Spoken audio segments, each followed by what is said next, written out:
Hey guys, so you know how a lot of people say it's just a story and try to get you to let go of the story? You know how you actually let go of the story? You completely fall in love with it. That's such a counterintuitive thing and such a beautiful thing. But if there's not two, then falling in love with something and merging with it is exactly what has to happen. There's another apparent conflict when people talk about awakening. They talk about it within the story, and it's not the fantastical stories that threaten us. In fact, it's the fantastical stories and the feelings that go with them that are actually some of the greatest pointers to truth.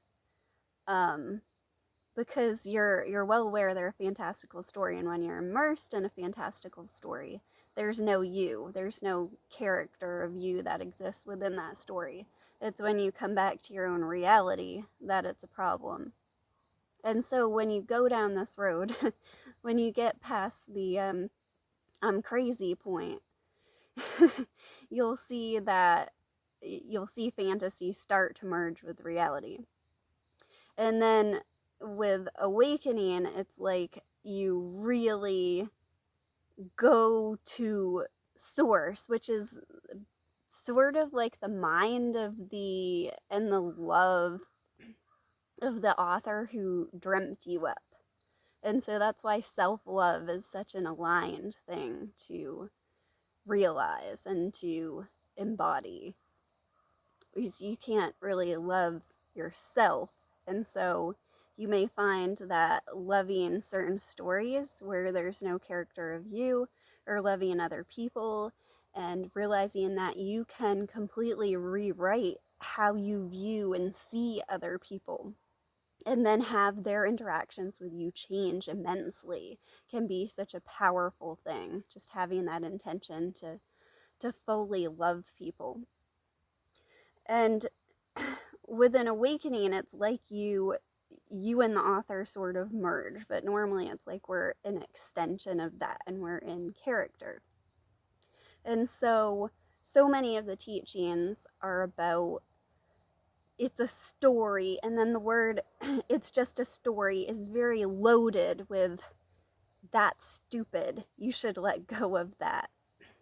When again, the counterintuitive thing is to completely dive into it, to completely merge with it, to completely become one with it, to become lost in that fantasy.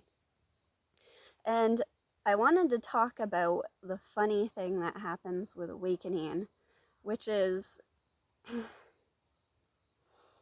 after the fact you realize, or during, you realize that there's all along it was happening, that there were times that you had merged with the author, that you were completely aligned with what you were doing several times in your life. You may flash back to your childhood and realize you felt like that. Of course, what this isn't a feeling, and awakening can be sort of marked by this incredible feeling. But feeling is your way back to the author, and that's what's meant by alignment. And so counterintuitively breaking the story, if we're trying really hard not to be caught in a story, and again, having that it's just a story, let go of the story, drop the story, and having that charge behind it as if that's foolishness, can be very counterintuitive, because again, you're embracing that. And there's just moments when it shines through, and there's moments when your reality starts to fall apart, and you can kind of later go back and see the significance of them, and yet you can see those moments are all part of the story. And so one of the mistakes we make is to make distinctions within the story. So we still have realist story and false story, and the story of my awakening, and the story of my business, and all of these things. So all of these things end up merging in the end. And there's a couple times I remember, and it's funny that it's been so revolving around a certain place for me. Again, this is all interest within the story. And I love listening to the variety of different awakenings, of out-of-body experiences, just things that have woken people up. And when you become open-minded to it, all of a sudden you remember all of these opportunities and things that happened in your life. And everybody has them. So this person's awake, this person's not awake. It's this funny consciousness thing. You can't, it doesn't end up being any credit or any owning, but the value, the real value, is getting really in tune with that connection with source, the connection with the author of the story. And in my own life, it ended up really being a story and really being book themed. And I had, at the start of my really delving into personal development, I had this story come in, this inspiration for the story come in. And I realized all of that to be like deep, kind of mysterious things within my psyche that I was drudging to the surface. And so what I did was I needed something to distract me. I've always been a terrible meditator and terrible at just dropping thoughts. I have like this intense energy.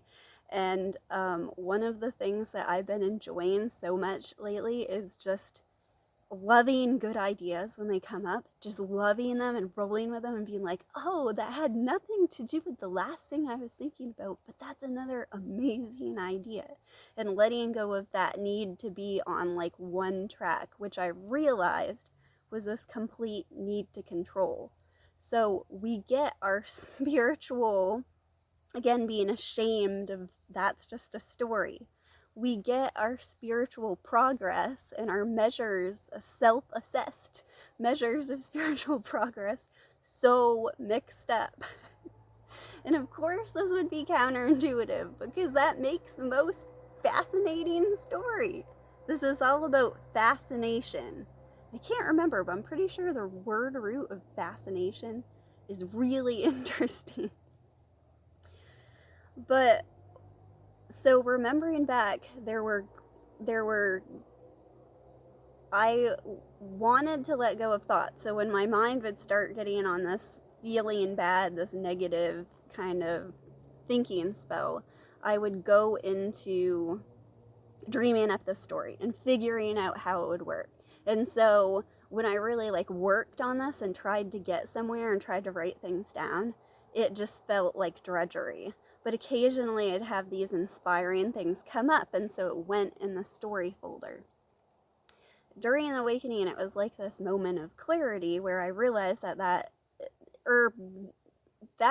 it slowly happened. There's no point that happens. We're all on this trajectory.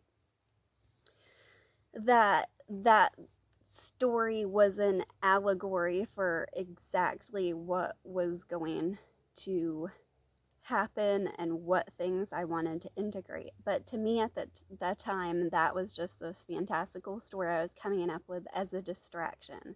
And I didn't realize how completely tied in and completely truth it was over those repetitive negative thoughts. Because whenever you let in a completely new thought, even if it's complete fantasy and you're making up this complete fantastical story about squirrels and the life of squirrels, you're drudging up from your psyche different stuff, which is why so many really well accomplished authors and poets are woke AF. So I think there's a lot of trying to get spiritual progress and thinking by letting go of the story that you're going to get somewhere, and the counterintuitive thing is to absolutely love the story, to see why you're telling yourself the stories that you are, and to always choose to rewrite it in a different way. And that's really what awakening is seeing that your memories didn't really happen, and yet as a character, there's a true way to see them. So Harry Potter sees Voldemort as this huge, awful challenge, whereas J.K. Rowling, assumedly, like, has this love-hate fondness. She created him. She gave birth to Voldemort. And he is the challenge that forms the entire story. One does not exist without the other.